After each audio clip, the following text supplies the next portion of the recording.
आप सब बहुत ही शॉर्ट नोटिस पे यहाँ आए, क्योंकि आज हमारी कैंपेन 5 बजे खत्म हो रही है और इस पूरे 1-2 हफ्ते में लगातार ऑन फुट घंटों मैं चला हूं, डोर टू डोर गया हूं और आज मैं आपको वाकई बता सकता हूं, अरबाब इक़्तिदार को भी और अपने पूरी अवाम को भी, कि मैंने जो देखा और क्या काम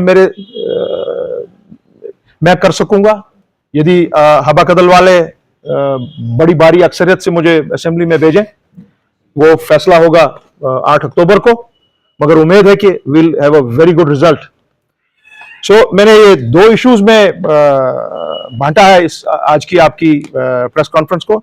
एक, जो हमारे मेजर इश्यूज इस वक्त जो पूरी श्रीनगर सिटी को और कहीं ना कहीं पूरे जम्मू कश्मीर को जो इफेक्ट करते हैं, वो क्या है। नंबर 1 है कि यहां पे लोगों को बिल्कुल ताकत नहीं है श्रीनगर सिटी में, जो कश्मीर का दिल है, वो मीटर्स को वो बिल मीटर्स की बर्दाश्त नहीं कर सकते हैं, इलेक्ट्रिक बिल। जो भी हमारी अब नई सरकार आएगी, इसको बाज़ाब्ता रिवर्स करना पड़ेगा। ये जो एलजी गवर्नमेंट का या गवर्नमेंट ऑफ इंडिया का जो मामला बना कि आप 2000, 2500, 3000, 3500 ये बिल हर किसी के घर से ले लें, वो पॉसिबल नहीं है। इसको वापस रिवाइज करना पड़ेगा टू द सेम चार्जेस जैसे पहले होता था, as per the income slabs. ये सबसे अहम मामला है जिस पर हम जबरदस्त काम करेंगे और कोशिश करेंगे कि ये मामले को रिवर्स किया जाए और यहां के लोग इस मुसीबत से छुटकारा हासिल कर पाएं, क्योंकि पानी हमारा, बिजली हमारी। We will have to redo and rethink about this entire process. Number 1। Number 2, जो हमने कहा है कि यहां पे करीब लाखों की तादाद में लैंडलेस फैमिलीज हैं जिनके पास घर नहीं है और एक एक घर में 5-5 फैमिलीज रह रहे हैं। जिस तरीके से हम कोशिश कर रहे हैं अपने पंडित बरादरों को उनको आबाद करने के लिए, उनके लिए 4 मरले या 5 मरले उसका इंतजाम करने के लिए, और उसी तरीके पे ये जो फैमिलीज हैं इनके लिए जिस तरह से शेरी कश्मीर के टाइम पे, मेरे वालिद मरहूम जीएम शाह के टाइम पे जो कॉलोनीज यहां बनी, जम्मू में बनी, यहां पर बनी, उसी तर्ज पे 1 या 2 कॉलोनीज हमको खड़ा करने पड़ेंगी जिसमें श्रीनगर सिटी को डिकंजेस्ट करके इन तमाम फैमिलीज को जिनके पास कोई चारा नहीं है, कोई रोजगार ऐसी नहीं है कि वो अफोर्ड कर सके और जिनके पास अपनी लैंड नहीं है। जम्मू कश्मीर का लैंड जम्मू कश्मीर के बाशिंदों के लिए है, ये लैंड हम इनको दे देंगे। ऐसा नहीं कि ये जो बाहर से आएंगे जी डोमिसाइल सर्टिफिकेट यहां पे बनवा के और उनको जी हम जमीन और ज्यादा दे देंगे, वो नहीं होगा। अहम काम करना पड़ेगा। We will have to provide 5, 3 और 5 मरलास, जैसा भी हो। मैं कोशिश करूंगा in case I am elected to the assembly, इस बात को मैं कोशिश करूंगा कि ये माने हमारी सरकार और ये काम हो जाए। तीसरा, कि जिस तरीके से शेख साहब के टाइम पे, शाह साहब के टाइम के, फिर एक आध हुकूमत में वैसा ही चला, जैसे हमारी फूड पॉलिसी थी, जो मरहूम जीएम शाह ने पीडीएस सिस्टम ले डाउन किया था शेरी कश्मीर के वक्त में 1975 के बाद, जब वो फूड मिनिस्टर थे। उस टाइम में हर एक फर्द को उसकी राशन की इस पर चंदी पर, राशन कार्ड पर 11 किलो फी आदमी को दिया जाता था। पर फैमिली एक स्लैब लगी हुई थी, 35 या 40 के ऐसा कुछ किलो था, 50 के आसपास, 45 किलो हर किसी फैमिली को मिलता था। उनको शुगर मिलता था, उनको केरोसिन मिलता था, उनको बालन मिलता था, उनको आटन मिलता था, उनको क्लॉथ मिलता था और विंटर के लिए लकड़ी और बालन का इंतजाम होता था। जब उस टाइम में ऐसे हो सकता था, अभी क्या बात है, अभी हमारे सोर्सेस हैं हमारे पास। ये 3 क्रिटिकल आइटम्स हैं। उसके अलावा एक क्रिटिकल आइटम यह भी है कि पीएचडी स्कॉलर्स की रिक्रूटमेंट, उनके पास मीगर सैलरीज हैं। हजारों की तादाद में पीएचडी स्कॉलर्स दर दर भटक रहे हैं। They have to be taken care and they have to be given their dues. उस पर काम करने की जरूरत है तमाम नए मेंबरान असेंबली को, जो भी मुंतखब हों। उसके साथ साथ ओल्ड पेंशन स्कीम, जो मैंने देखा इस दौरान, जो मैं रास्ते रास्ते घर घर गया, ओल्ड पेंशन स्कीम इंप्लीमेंट नहीं की गई है। जो भी रिटायर होते हैं डिपार्टमेंट से, कॉर्पोरेशन से, उनके जो स्कीम्स हैं उसको लागू नहीं किया जा रहा है। स्मार्ट सिटी पे पैसे खर्च किए जा रहे हैं, मगर स्कॉलर्स पर नहीं, अनएम्प्लॉयड यूथ पर नहीं। जितने भी हैं रादर तालीम, जितने भी जंगलात के आपके महकमा पीएचई, पीडीडी, जो भी हैं, फायर सर्विसेज, कोई उन पर कोई देखभाल नहीं हुई उनकी इन 10 साल। प्राइम मिनिस्टर से मैं डायरेक्ट ये सवाल करूंगा कि सर आपने 10 साल क्या किया हमारे अनएम्प्लॉयड यूथ के लिए, जो 35 लाख आज नंबर चला गया है, which is the one of the highest in the country. मगर ई रिक्शे वाले लोन ले रहे हैं और उसके बाद उनको 10,000 रुपये फी माह, उनके पास ताकत नहीं है वो वापस लोन देने के लिए, क्योंकि उनको रूट नहीं दिए गए। लेफ्टिनेंट गवर्नर साहब ने ये स्कीम बड़ी अच्छी इंट्रोड्यूस की थी, बट गवर्नर साहब वेयर आर देयर रूट्स, वो किस रूट से चले so that they can pay these 10,000 rupees a month. और उनको हफ्ते में 2-3 बार थाने पे लिया जाता है, बंद करो। फिर जब छोड़ने की बारी आती है वहां पे करप्शन, अरेस्ट करने के लिए भी करप्शन है, रिलीज करने के लिए भी करप्शन है। तो ये चीज देखना है हमको, जो जो जो हमारे माशरे का जो मेन इश्यूज हैं उनको कैटर करने की जरूरत है। जो नए मेंबरान असेंबली बनेंगे उसके बाद नई सरकार बनेगी। उसके बाद हमने देखा यहां पे हमारी करीब 1 लाख से 1.5 लाख से ज्यादा आर्टिजन्स की फैमिलीज हैं जो हमारे श्रीनगर सिटी में है, मगर ऐसे दरबदर उनके पास ना हाउसिंग कॉलोनी। अगर पुलिस वालों के पास हाउसिंग कॉलोनी है, बैंक्स के पास हाउसिंग कॉलोनी है, लाइफ इंश्योरेंस के लिए हाउसिंग कॉलोनी है, why not for our artisans? उनको हाउसिंग कॉलोनी दी जाए। और उनका एक स्पेशल मामला है कि भाई हमको सोशल सिक्योरिटी बोर्ड और पेंशन स्कीम में लाइए। इस हाउसिंग कॉलोनी के साथ साथ उनके लिए वहां पे शोरूम्स का एहतमाम हो सकता है जहां से वो एक्सपोर्ट कर सकते हैं। दीज आर 85,000 फैमिली सर, उनके प्रोडक्ट्स खरीदने के लिए। वो एक ही दफा हुआ था जब मरहूम जीएम शाह ने एक कमेटी कायम की थी और वो 3 मेंबर की कमेटी सीधा जाती थी आर्टिजन के पास, उनके पास देखती थी कौन सा उनके लायक चीजें हैं, उसको उठा के वहीं पर पेमेंट की जाती थी बाय चेक। करप्शन को वहीं खत्म किया गया था। That is the way it has to be done. These guys have to learn. जो नई सरकारें चलाएंगे, शेर कश्मीर की सरकार का तर्ज उठाइए। मरहूम जीएम शाह की सरकार का देखिए वो किस तरह चलाते थे, किस तरह मैक्सिमम करप्शन फ्री होता था यह सब मामला, उस चीज को देखें। उसके बाद आपका एक और चीज जो आप सबको और हमको भी इफेक्ट करती है, मैग्नेमाइजेशन ऑफ श्रीनगर सिटी। अगर हम स्मार्ट सिटी के लिए 3 या 4 रोड्स को एयरपोर्ट से लेकर राजभवन तक या अपने निशात गार्डन तक या श्रीनगर को यहां पे अपना रेजिडेंसी रोड, लाल चौक, इसको हम मैग्नेमाइज करेंगे, तब जनाब आपको पूरी श्रीनगर सिटी आज गर्द गुबार से जूझ रही है। दुकानदार काम नहीं कर पाता है। सो आपको पहला काम करना पड़ेगा कि साहब मैग्नेमाइज the Srinagar city within a month. मेरा बाप ऐसे ही करता था,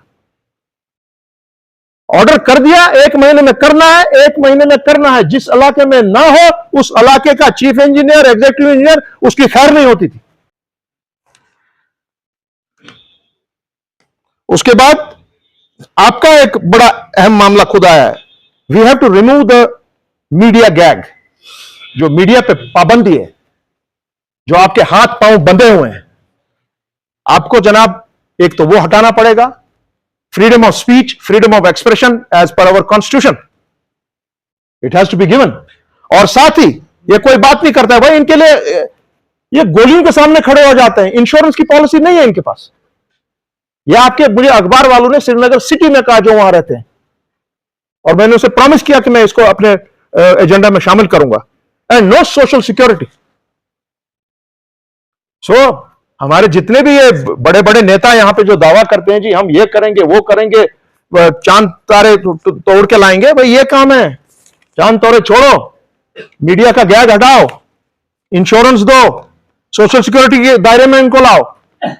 ये बात, remove the ban from Jama Masjid. अगर हालात सही है, इलेक्शन करा रहे हो, उसका मतलब है आप स्टेटहुड भी दे सकते हैं, दे दीजिए स्टेटहुड। क्यों नहीं देते हैं 8 अक्टूबर से पहले पहले, रिजल्ट डिक्लेयर होने से पहले पहले स्टेटहुड दिया जाए। जरा कीजिए सब बात। महबूबा जी, डॉक्टर फारूक साहब, तारिक करा साहब, Umar, come on, ask for these things. अभी करो।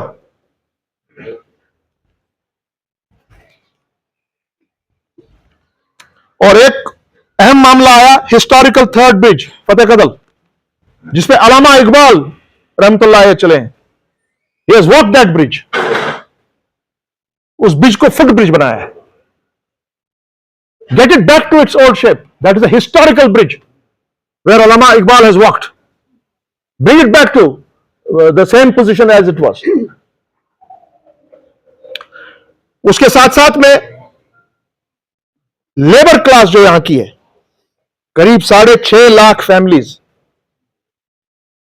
उनके लिए जनाब वाला, क्योंकि मैं खुद लेबर यूनियन का प्रेसिडेंट रह चुका हूं, जब जीएम शाह ने, मरहूम जीएम शाह ने, जो मैं अपने मामे से भी बड़े अदब से कहूंगा, जनाब उनके जमाने में 21 महीने में 48,000 डेली वेजर्स को परमानेंट नौकरी दी गई, जो आज उनके घर आबाद हैं.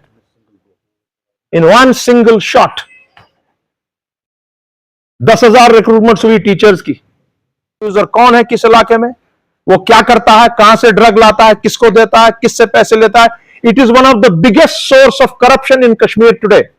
Honourable prime minister, honourable home minister, if you are listening to my telecast from here, ये हमारी सरकार का अब जिम्मा है, मरकज की सरकार का भी जिम्मा है. जब तक एलजी यहां पर है, जब तक आप स्टेटहुड देंगे, जिस दिन आपने स्टेटहुड दिया, ये काम हमारा, ये देखना कि ड्रग यहां से खत्म हो जाएगा within 60 days. This is a promise and it can be done. The director general of police will have to do it sir. हमारी जैसे लोगों की सरकार रहती, डायरेक्टर जनरल पुलिस को विद रिस्पेक्ट बताया जाता, 60 days, maximum grace another 1 month. If you are able to finish the drug abuse, fine. If not, you will be sacked. That is the way governments are run, sir. That's the way I have learnt it from my father and from my grandfather. So, ये था जो major issues थे हमारे इसके. उसके बाद मैं political level पर अभी आऊंगा, जो आपके लिए ज्यादा इंटरेस्टिंग होगा शायद इस दौर में. और उसके साथ साथ 28,000 नई रिक्रूटमेंट्स हुई. So in one single span of 21 months, almost 1 lakh families उन्होंने आबाद की. और करप्शन का कोई नामो निशान नहीं, क्योंकि सियासी खटपहन चुका, उसमें कोई रोल नहीं था. ऑर्डर्स डायरेक्ट जाते थे घरों पे. आप आज कह रहे हैं हम 1 लाख ये दे देंगे jobs, it is too small. हमारे 35 लाख नौजवान बच्चे और बच्चियां बेकार हैं, एजुकेटेड अनएम्प्लॉयड. इस नंबर को बढ़ाइए और बढ़ाइए, इसमें पॉसिबल है. There are ways and means. अगर आपको स्टेट क्राफ्ट आएगा चलाना, it is possible to increase it number, to double it every year. It is possible. और अगर आप लोगों को पता नहीं होगा, मुझ जैसा आदमी आपको सिखाएगा थोड़ा किस तरह होता है, क्योंकि मैंने तरबियत शेर कश्मीर से देखी हुई है किस तरह वो करते हैं. और बिलखुसूस मेरे वालिद मोहतरम मरहूम जीएम शाह से देखा है, बड़े करीबी देखा है, क्योंकि मैं स्टेट सेंट्रल लिबरेशन का खुद प्रेसिडेंट था उस वक्त. और एक और चीज जो हम सब के लिए बहुत इंपॉर्टेंट है, कि हमारे यहां आज 4.5 lakh labour, outside labour per day काम करता है at the rate of 700 to 1,000 rupees, which means about 3 crores a day.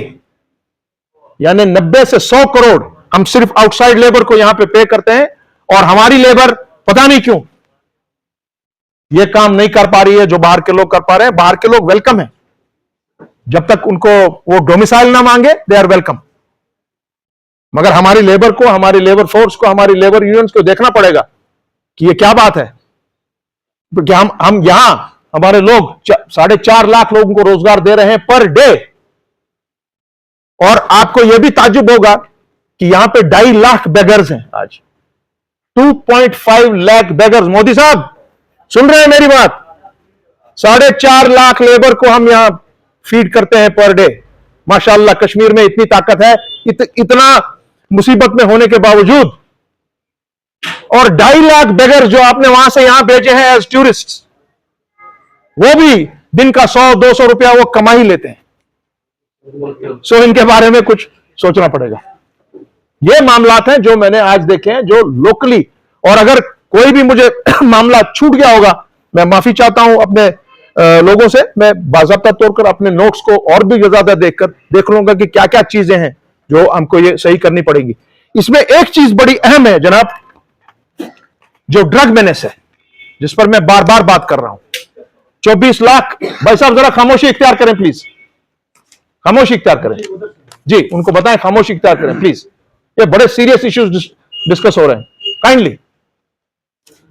24 lakh drug users. Sir मैं एक बात कहूं, मेरा कुछ अमल दखल रहा असेंबली में, सरकार को मैं इतना बता दूं कि अगर जम्मू कश्मीर पुलिस चाहेगी और सरकार चाहेगी, यहां से ड्रग की वबा मैक्सिमम 60 दिन में खत्म हो सकती है। यहां पर ड्रग आ ही नहीं सकता है।